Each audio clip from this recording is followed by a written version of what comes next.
Breaking खबर है Sir John Barkati के हवाले से। आपको बता दूं कि कल जिस तरीके से शोपियान में माहौल गर्म हुआ था और इस्लामिक क्लर्क सरजान बरकाती की जानिब से उनकी बेटी ने जो है वो फॉर्म भरा था। मैं आपको बता दूं कि इंतखाबात के लिए वो तैयार थे और जिस तरीके से लोगों का उन्हें प्यार मिल रहा था और उस तरीके से लग रहा था कि शायद सरजान बरकाती जो है वो इंतखाबात में नजर आ सकते हैं। मगर आपको बता दूं कि इलेक्शन कमीशन ऑफ इंडिया की जानिब से उनका फॉर्म जो है वो रिजेक्ट किया गया है।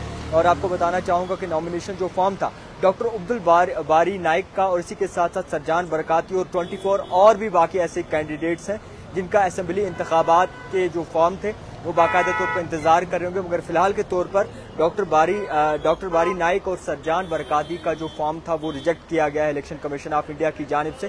कहा जा रहा है कि डॉक्यूमेंटेशन कोई प्रॉब्लम थी, कोई वजूहात थे ऐसे जिसकी वजह से जो है उनका फॉर्म रिजेक्ट हो चुका है। तो मैं आपको बताना चाहूँगा कि इस वक्त की सबसे बड़ी खबर है जिस तरीके से सरजान बरकाती की बात करें, पिछले कई वक्फे से जो जेल काट रहे हैं, सज़ा काट रहे हैं और इसी तरीके से कई सारे उनके जो घर वाले थे या फिर मुख्तलिफ रिश्तेदार वगैरह थे, कल वो उनकी बच्ची के साथ नजर आए। मगर आपको बता दूं कि जैनापुरा से अगर बात करें तो सरजान बरकाती के एक नाम सामने आ रहा था, इंडिपेंडेंट एजाज मीर थे, बाकी एक और चेहरे थे।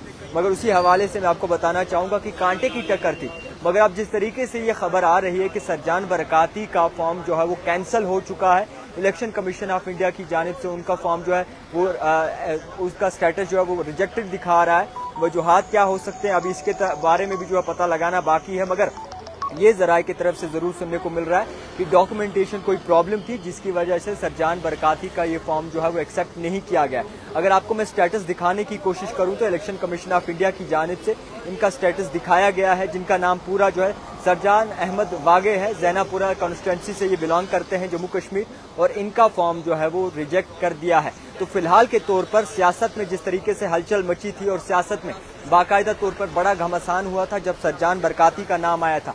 उनके बच्चों का कहना था कि उनकी माँ भी जो है वो जेल में है, उनके वालिद भी जो है वो जेल में है और इसी तरीके से वो बहुत ही ज्यादा परेशान है। उनकी बच्ची का ये भी कहना था कि उन्हें भी स्कूल से जो है वो निकाल दिया गया है और इसी चलते बातचीत बड़े पैमाने पे हो रही थी। मगर अब जिस तरीके से खबर आती है तो उन पर क्या असर पड़ता है, एक उम्मीद की किरण तो जरूर जागी थी मगर अब वही उम्मीद की किरण शायद जो है अब नहीं रही है, क्योंकि सरजान बरकाती का अगर लोगों से जब तक हमने बात की तो उनकी जानिब से यही कहा गया था कि सरजान बरकाती को हम वोट देंगे। सरजान बरकाती एक अच्छा इंसान है, अपनी जिंदगी उसने वक्फ की है लोगों के लिए और आप सरजान बरकाती को सपोर्ट देंगे। मैं आपको ये भी बताना चाहूँगा कि उन पे क्राउड फंडिंग के चार्जेस हैं, मुख्तलिफ चार्जेस उन पे आयद किए गए हैं।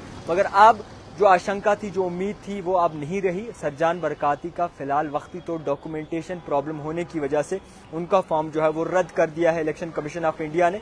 और ये भी मैं कहना चाहूँगा कि इलेक्शन कमीशन ऑफ इंडिया की जानिब से दो नाम जो है वो सामने दिखाए गए हैं, एक डॉक्टर बारी नाइक और इसी के साथ साथ सरजान बरकाती। इन दोनों में जो है प्रॉब्लम नजर आ रही थी मगर अब जिस तरीके से बदलाव आता है उसमें लेकर बहुत ही ज्यादा सोचा जाएगा कि आखिरकार क्या कुछ मसलो मसाइल होंगे। फिलहाल के तौर पर देखते रहिए the type writer Javed Khan के साथ।